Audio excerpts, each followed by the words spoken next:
Maoist అగ్రనేత Akkiraj Haragopal alias Ramakrishna alias RK ఆచూకీపై న్యాయస్థానం ఆసక్తికరమైన వ్యాఖ్యలు చేసింది. సమాచార విషయంలో మావోయిస్టులను తక్కువగా అంచనా వేయాల్సిన అవసరం లేదని, వారికుండే ప్రత్యామ్నాయ ఏర్పాట్లు వారికి ఉంటాయని న్యాయస్థానం వ్యాఖ్యానించింది.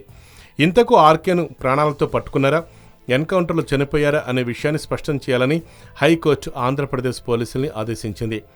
ఆర్కే ప్రాణాలతో పట్టుబడి ఉంటే ప్రాణహాని తలపెట్టారనే కోర్టు బలంగా విశ్వసిస్తుందని కూడా వ్యాఖ్యానించింది.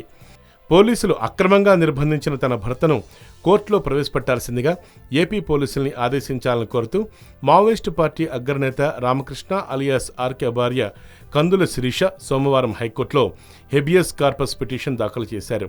ఆ పిటిషన్పై వాదోపవాదాలు జరిగాయి.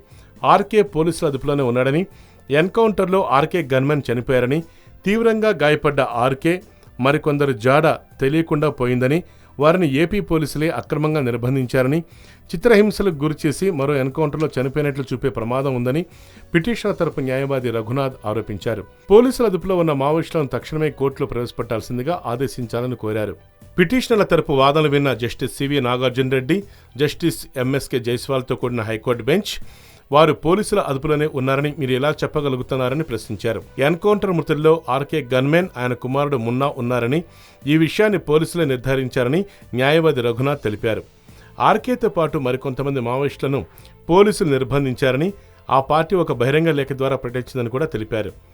పిటిషనర్ల తరపు వాదనలు విన్న high court AP special GP Ramesh వివరణ కోరింది. ఎన్కౌంటర్ ఏపీ పరిధిలో జరగలేదని, ఒడిశాలోని మల్కన్గిరి జిల్లా పరిధిలో జరిగిందని, ఎన్కౌంటర్కు ముందు రోజు నుంచే అక్కడ సెల్ ఫోన్ సిగ్నల్స్ నిలిపివేశారని, తప్పించుకుపోయిన వారి ఆచూకీ తమకు తెలియదని రమేష్ కోర్టుకు తెలిపారు. ఈ సందర్భంలోనే సమాచారం విషయంలో మావోయిస్టులను తక్కువగా అంచనా వేయాల్సిన అవసరం లేదని ధర్మాసనం వ్యాఖ్యానించింది.